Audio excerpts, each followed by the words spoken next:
and welcome to this episode of ArtsAbly in Conversation. My name is Diane Collin. This series presents artists, academics, and project leaders who dedicate their time and energy to a better accessibility for people with disabilities in the arts. You can find more of these conversations on our website, artsably.com, which is spelled artsably.com.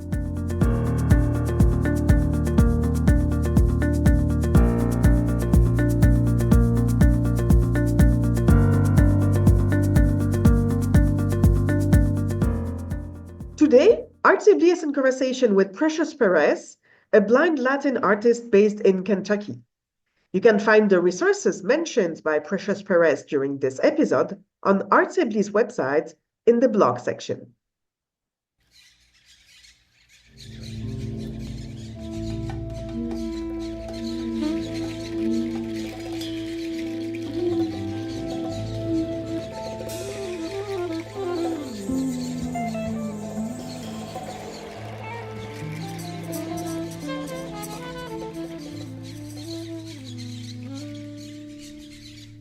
Cuando te pregunto, siempre estás ahí para validar mis sentimientos y alejar el dolor. Sabes, encantado, como una poción mágica, con cada soplo tú me dibujas. Agua de Valencia, eres mi preferencia. Cada momento contigo se siente como una luna de miel.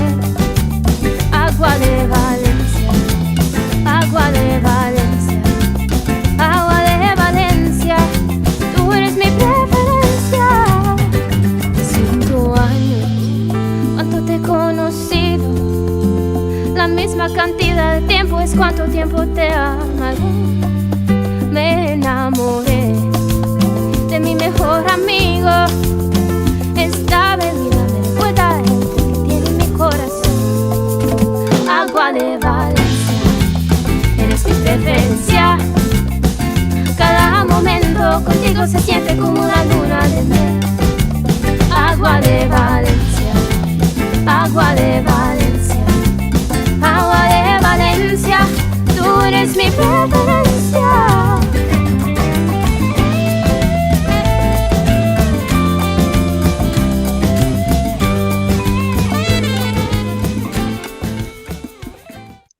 Welcome to this new episode of ArtsAbly in Conversation.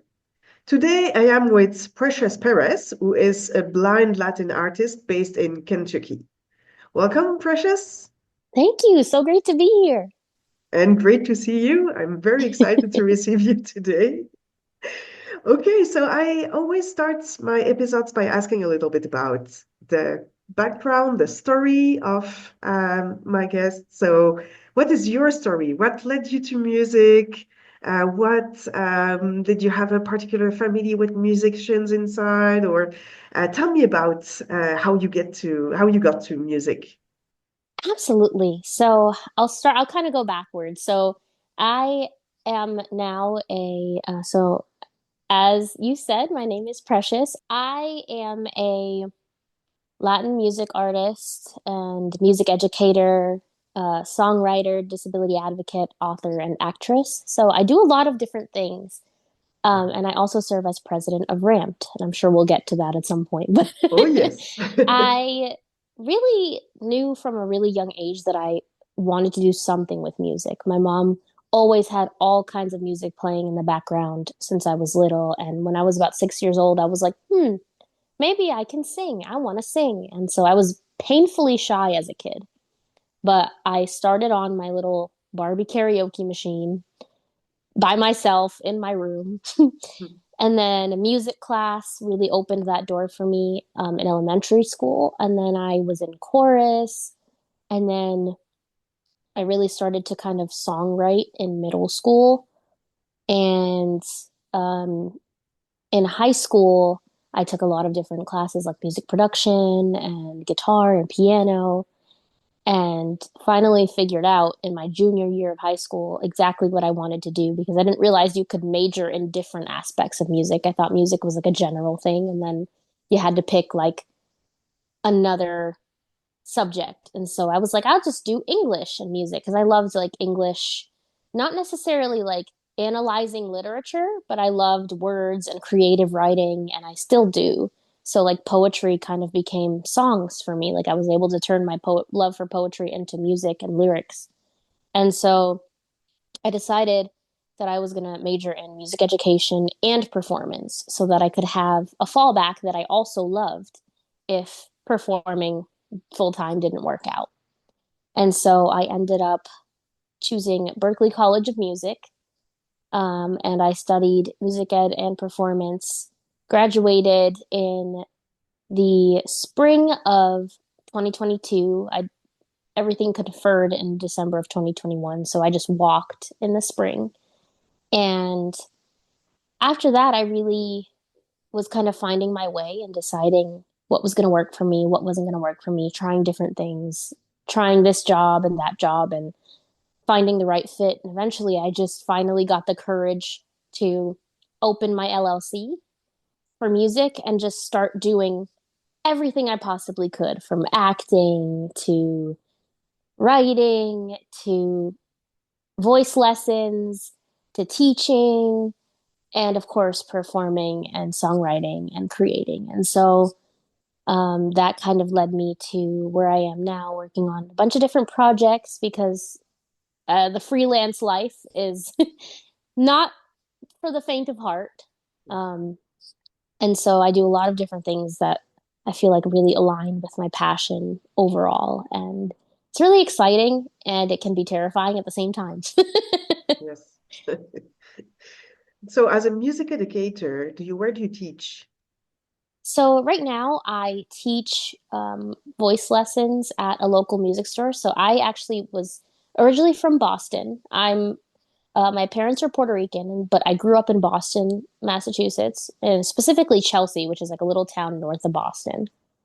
And then I got married in 2022 and moved to Louisville, Kentucky. So that's where I live now.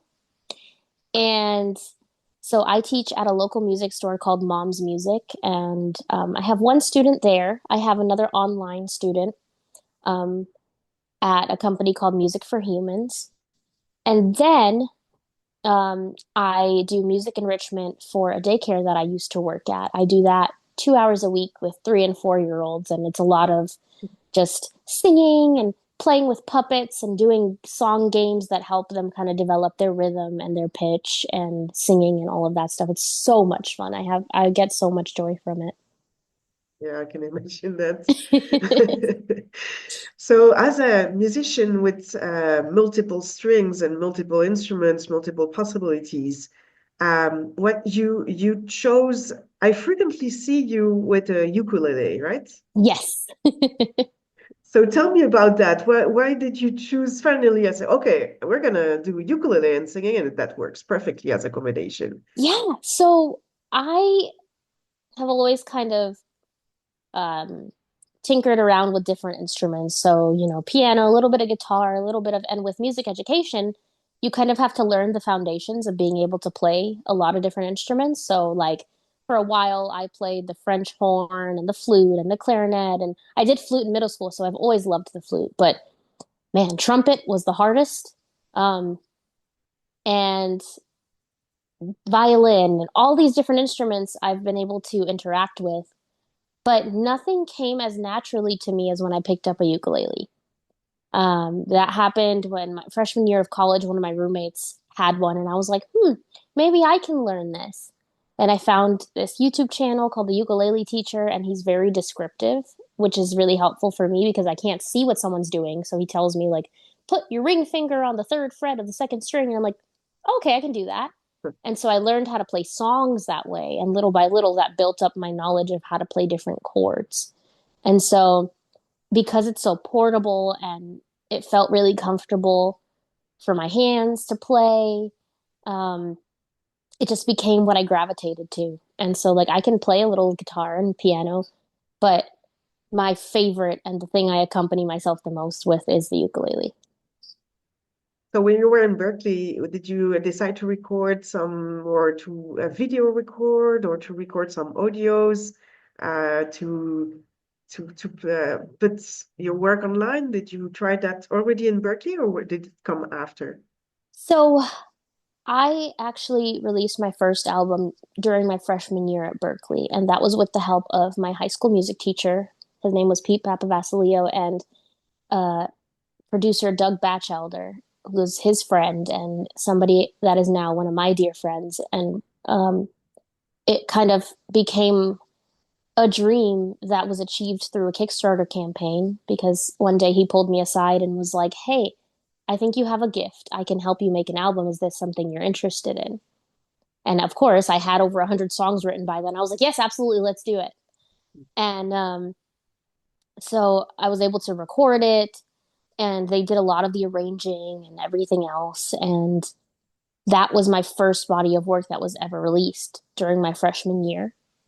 And then following that, I studied abroad in Valencia the first half of my sophomore year and really became inspired by my time there to write more. And so I wrote an EP that eventually got produced by Doug as well, and we put out into the world in 2019.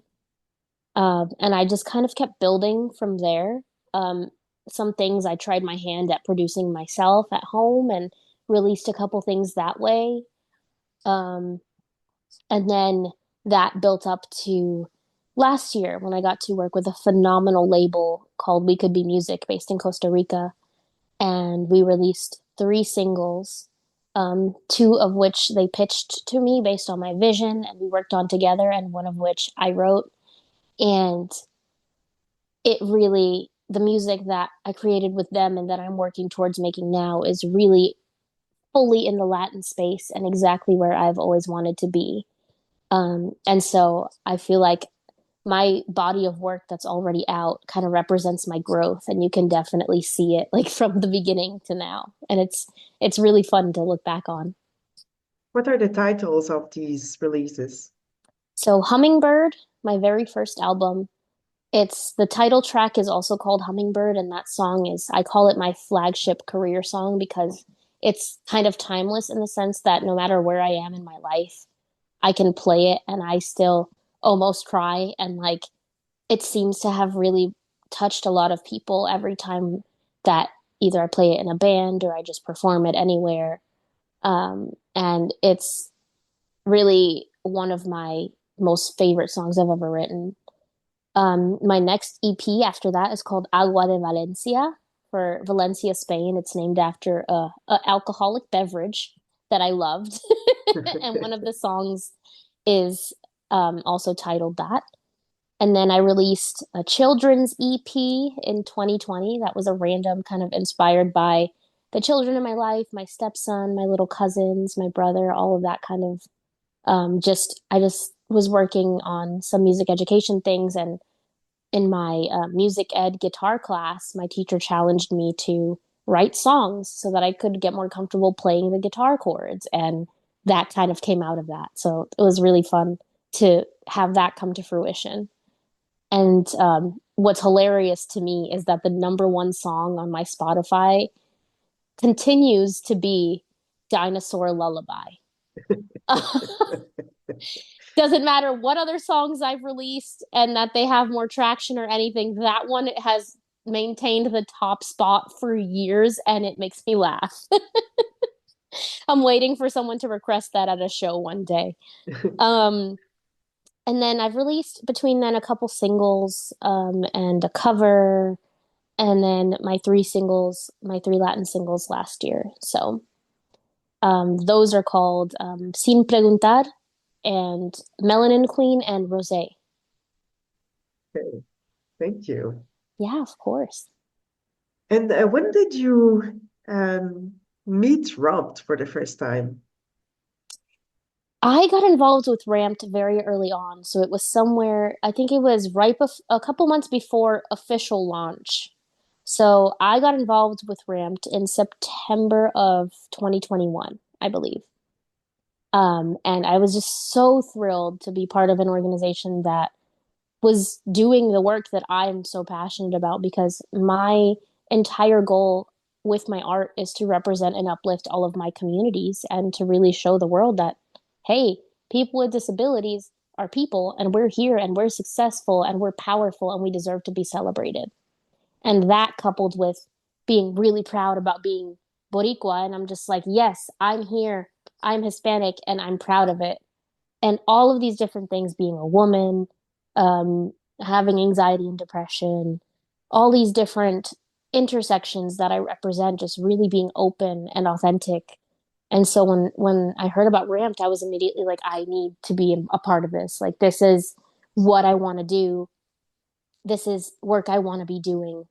And so I became one of the members that got called in the first kind of class of membership. And then from there, I became the co chair of the memberships committee, which is now called Engagement, and transitioned to VP. And I now serve as president. Wow. Yeah, I mean it's a fantastic organization, and I know people who watch this or watch or listen to this podcast, they hear a lot about ROMs. Absolutely. And actually, we were before we started recording, we were mentioning that you were gracious enough to participate in one of the shows that I organized with my music school a few years ago, Yes. and it was fun. I think you just became president at this no, or VP. You just I think it became might have been VP. VP. Yeah, Yeah, yeah, yeah. I think you're right. Actually, the school also provides this kind of variety of music from the early musical beginnings to teenagers. And when you participated, it was like trying to engage the teenagers. And actually, we had a lot of questions. Oh, yeah, that's Oh, cool. that's And awesome. so it really, I was very happy that you participated in that show That and was to a find lot you of back fun. today. So what is as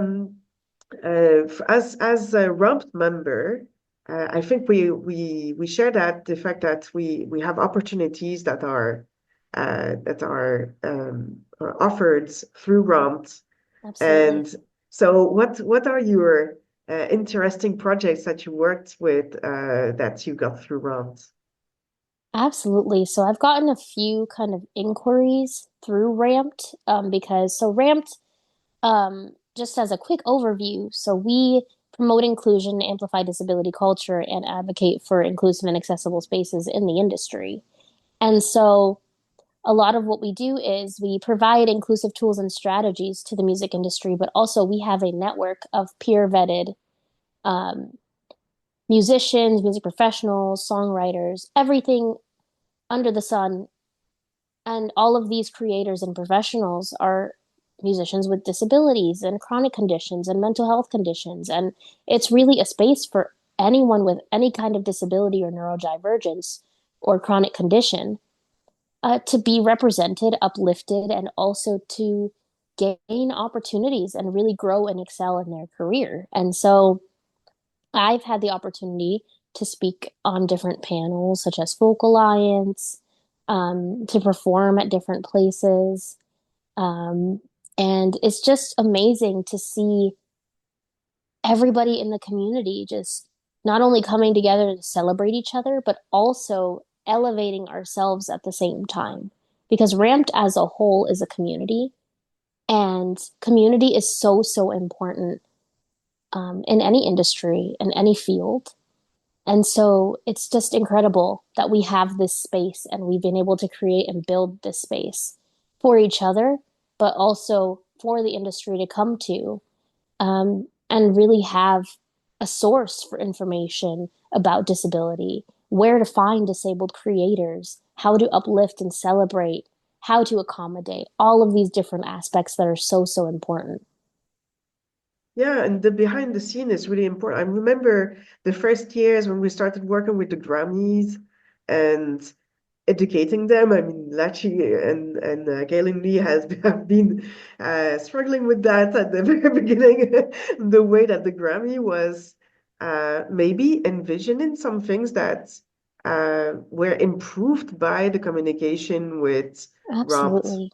It's amazing to see like all these partnerships we have and the Grammys just every year getting stronger and better. And being able to be a part of that is just so incredible. And it's amazing to watch it happen and to be a part of it and celebrate it. Um, because it's just, it's changing the way that things are in a positive way. And positive change is really what we strive for. Positive inclusion, working together with communities and with the industry to improve things for everyone is just it's what we're here for. Yeah, and also being present on the stage, right? Being here Yeah. in the mainstream media, being like physically and mentally present where the Yep. music happens. Representation Yeah. for sure. And I saw an interesting video of one of your concerts at the Kennedy Center. Could you talk Oh about this experience? yeah, absolutely. So I performed at the Kennedy Center. Was that 2022? Yes, 2022. 2023? 2023. Okay. Time, what is time? Yeah, no. But it was amazing. I got to bring some of my really good friends and bandmates with me. I have different people I play with for different things. So I currently play in a local cover band in Louisville called Sight Unseen. And they play with me sometimes when I have solo gigs. But then I have other musicians that are really good friends that are also in a band of their own, but they back me up. And so I was able to bring them with me to the Kennedy Center.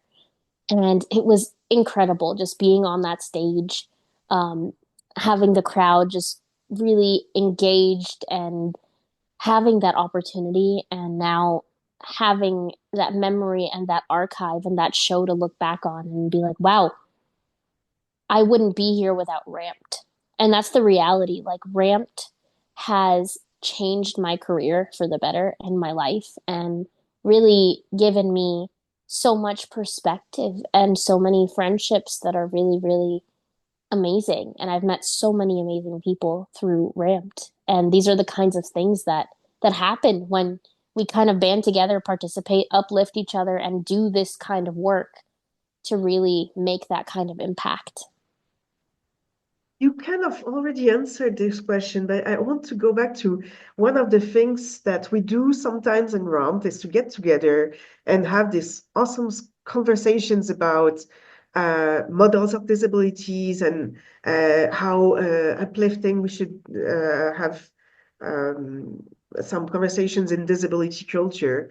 And my work in music and in what I'm doing in academics and in what I'm doing in my life every day is to discuss what it means to have an accessible environment. And I would like to know what it is for you to work in disability culture and to have to work in a better accessibility in the arts. Absolutely. So I believe that, disability culture should always be celebrated and uplifted. And I think that disability inclusion is working together and best achieved through positive conversation and a communication. So for example, if there is a situation that I'm in where I something in the venue isn't accessible to me or I need assistance with something, I would communicate that to my point of contact and say, "Hey, this isn't great for me or for my audience. Here's a suggestion of how you can improve that so that this can be optimized and better for the future." And as long as those people are empathetic and willing to do everything in their power to be accommodating, that's the first step. And that's what's important. Because there are a lot of times where, we talk about like the ADA and we talk about venue accessibility and, we talk about Ramped in those contexts, and Ramped is not here to enforce the ADA, to sue anybody, to do any of that stuff. Ramped's mission is to really create inclusion and inclusive spaces through education, communication, and conversation. And so, positive, really, communication in general, and teachable moments are really, for me, how I can help celebrate and uplift disability culture and really just being myself, like living my life showing a little bit of my world and being really authentic in who I am and being proud and celebrating who I am in every aspect of that. We are all disability culture and everybody's going to be a little different because people in general are different and everybody's needs are different and um, you know, everyone's thoughts are a little different, but the reality is that disability culture is our story. Disability is the one minority left out of diversity conversations. And it's the one community anyone could join at any time. Someone could fall, have an injury, and become disabled. And so, really, there needs to be so much more just openness and education about disability. And that's what I strive to do through my art and through my content is to really spearhead kind of that in specifically the Hispanic community, because disability is something in the Latin community that is rarely talked about. Um, and so opening those doors and having those conversations is so, so important in order to create that change and that awareness. Yeah, and being a disability rights activist is also educating people Yeah, because at the end they don't know. They were yeah, raised, we were raised all together in a society where disability is following the medical model where we that's something also we discuss in Rome that is a bit complicated, but the idea of different kind of models that define the society today, and disability is not included in the society itself, or yeah, rarely included because the world itself was built for able bodies and right. people who are not disabled. And so, yeah, it's hard sometimes, but by educating people, I believe I'm like you. I believe that educating people is the key of disability rights activists. Absolutely. And through creativity and art and music, that is a way to bridge gaps, through anything. And so by being on these stages, being in these rooms, being in these spaces is also a form of celebrating and educating just by being there. And so, that's why representation is also so important. Yes, definitely. I wanted to know if you are working on any specific projects right now that you could maybe develop. So right now I'm working on booking more local gigs. So here in Kentucky, because a lot of the performances and other opportunities I've received are all over the country, but not yet so many locally. So I play with my cover band, excited to do more of that this year. Um, work on getting more gigs, I'm working on getting some brand deals. That would be really awesome. But the thing I'm most excited about is the Latin project I'm working towards. So I'm working towards a Latin EP, um, really kind of building my catalog of music in Spanish and really solidifying where I sit in this space and these intersections. And so that's something I'm working on and working towards, and I'm really hoping for it to come to fruition this year. So I'm excited about that. Oh, that seems good. And so so this project is an EP, it's an album, it's It what? will be an EP. Okay. Yes. And we don't know more for now. Not I'm yet. No. a bit curious, as you can hear. She's like, tell me Tell more. me more. Okay, thank you. Well, we will wait with impatiently that you have. Okay, so I have a last question to conclude this interview, and it's about people who might have a specific particular place in your life, in your career, people who have guided you, who have motivated you. If you think of these kind of people in your life, who would it be and why? Oh my goodness. All I can really say is that it takes a village.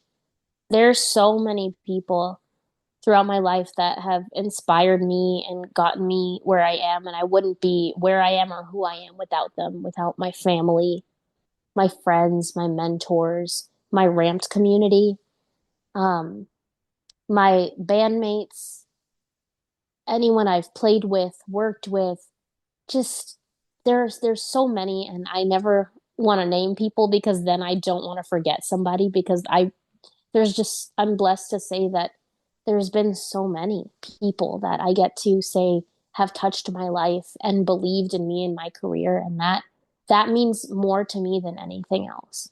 Like, I have a lot of musical influences. Um, Bad Bunny, for example, his latest album is incredible and I'm obsessed with it. Daddy Yankee, Taylor Swift really inspired my songwriting for the first little while, and really showed me how to craft songs in that way. Alicia Keys, Tori Kelly, there's a lot of like Ed Sheeran, all these musical influences that I don't know personally, of course, but um, Yet. all, like, they say here all heroes don't wear capes, and that's so real. Like, a lot of the people in my life don't even really know the impact that they've had.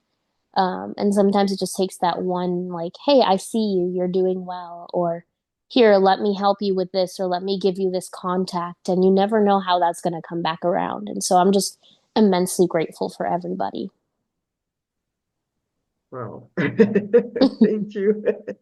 That's lots of great names and great influences that you have Oh, here, yeah. for sure. Okay, well, thank you so much for having taking the time to have this conversation with me. And I think there will be with each episode of ArtsAbly, there is always what is called a resource page, and we will post some of the names or the conversations, the topics that we've mentioned on this resource page, Oh, so awesome. that people can also follow some of your links, your YouTube channel. I know I one of my favorite clips is the Sin Preguntar. I Oh, really thank love this you. clip, so I think we're gonna post all that content. Awesome. And yeah, thank you so much. And I'm sure we're gonna see us around in one event or the other. Oh, absolutely. Yes. Well, I wish you a great day and talk soon. Thank you. You Bye, too. Precious. Bye.